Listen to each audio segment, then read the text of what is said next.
25 এবং 26 ফেব্রুয়ারি তারিখে 57 জন সেনা অফিসারের উপরে যে বর্বরচিত হত্যাকাণ্ড চালানো হয়েছে তা মানবতা বিরোধী অপরাধ এবং একই সাথে গণহত্যার সাথে আমরা সামঞ্জস্যতা পেয়েছি।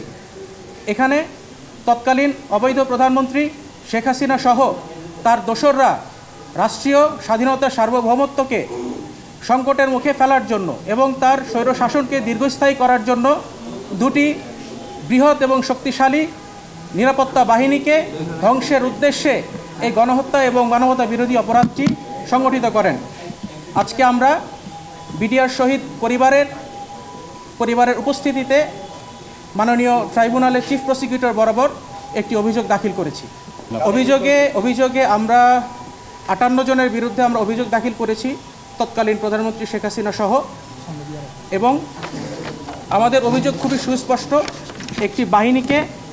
দুটি বাহিনীকে ধ্বংস করে বাংলাদেশের স্বাধীনতা সার্বভৌমত্বকে সংকটাপন্ন করার উদ্দেশ্যে পরিকল্পিতভাবে আওয়ামী ফ্যাসিস্ট মতাদর্শকে প্রতিষ্ঠা করার জন্য দেশপ্রেমিক এবং দক্ষ অফিসারদেরকে খুন করা হয়েছে। তাদের লাশে আগুন দেওয়া হয়েছে, বেয়নেট দিয়ে খুঁচিয়ে তাদের লাশকে ক্ষতবিক্ষত করা হয়েছে, তাদের এবং তাদের পরিবারকে আটক করে জিম্মি করা হয়েছে, লুটপাট চালানো হয়েছে, তাদের উপর আঘাত করা হয়েছে। এই সব কিছুই মানবতা বিরোধী অপরাধ হিসেবে গণ্য হয় এবং একই সাথে যেহেতু সে রাজনৈতিক উদ্দেশ্যকে চরিতার্থ করার জন্য এই হত্যাকাণ্ডটি সংগঠিত করেছিল, এটি গণহত্যা হিসেবেও পরিগণিত হবে। জি, উল্লেখযোগ্যদের মধ্যে আছে তৎকালীন প্রধানমন্ত্রী শেখ হাসিনা, তার নিরাপত্তা উপদেষ্টা তারিক সিদ্দিকী, তৎকালীন স্বরাষ্ট্রমন্ত্রী যেহেতু এখন নেই, তৎকালীন আইনমন্ত্রী সহ বিভিন্ন বাহিনীর যারা তৎকালীন প্রধান ছিলেন তারা, এবং আরও কিছু আসামি আছে যারা ওই হত্যাকাণ্ডকে এড়াতে পারতেন কিন্তু না এড়িয়ে তারা এক্সেলারেট করেছে।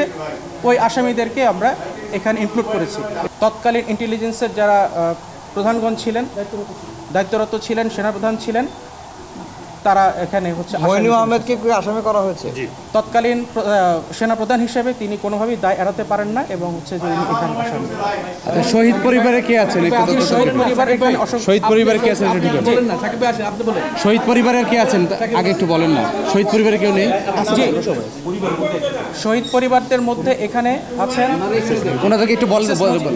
শহীদ পরিবারের একজন বলার জন্য যেন শাকিল সাহেবের ছেলে সহ কর্নেল এলাহির ছেলে, আমি এস.এম. কাশ্মীরুল ইসলাম অ্যাডভোকেট, আমি ওনাদেরকে এই অভিযোগটি দাখিলে সহায়তা করেছি সার্বিকভাবে।